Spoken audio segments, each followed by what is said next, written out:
آپ غور کیجئے کتنے کتنے معاملات ہمارے علاقوں میں پائے جاتے ہیں۔ آج ایک شیئرز کا کاروبار چل رہا ہے، بیٹھے بیٹھے سکون کے ساتھ بس آپ نیٹ پر دیکھیں، اپنے شیئر خریدیں، پھر وہ کاروبار کریں گے اور آپ کو اس میں سے فائدہ ملے گا۔ پھر وہ کاروبار میں نفع اور نقصان دونوں شکلیں پائی جاتی ہیں۔ انسان کہتا ہے یہ تو بالکل ٹھیک ہوگا، لیکن اس میں 3 شرائط دیکھ لیجئے۔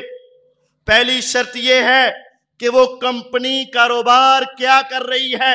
90% بلکہ 95% شیئرز ہولڈر کو یہ پتہ ہی نہیں ہوتا کہ ہماری کمپنی کیا کاروبار کر رہی ہے، حرام کر رہی ہے حلال۔ اگر پتہ نہیں تو یہ شیئرز خریدنا بھی حرام ہے۔ اگر پتہ چل جائے کہ حلال کاروبار کر رہی ہے، لیکن یہ پتہ ہونا بھی ضروری ہے کہیں وہ سودی کاروبار والوں سے وہ اپنے قرضے تو نہیں لے رہی۔ اگر ان سے قرضے لے رہی ہے تو تب بھی حرام ہے۔ اگر یہ دونوں شرطیں پائی جاتی ہیں تو پھر پرافٹ اور منافع بھی طے ہونا چاہیے۔ اگر یہ طے نہیں ہے تو تب بھی یہ بھی حرام ہے۔ جوئے کی شکل ہو، سود کی شکل ہو، جھوٹ بول کر کمایا جائے، غصب کر کے کمایا جائے، مال کے پیچھے دوڑا جائے، انسان کی تباہی بربادی ہے۔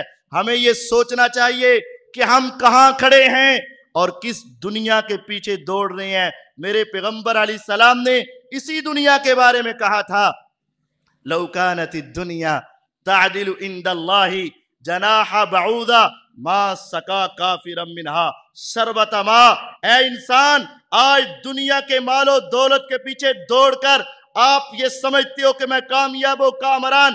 میرے پیغمبر علیہ السلام نے کہا تھا اگر ساری دنیا اور جو کچھ اس میں ہے اگر اللہ کے ہاں ایک مچھر کے پر کے برابر بھی اس کی حیثیت ہوتی، ما سقا کافرا منہا شربۃ ماء، میرے اللہ کسی کافر کو ایک گھونٹ بھی پانی کا عطا نہ کرتا۔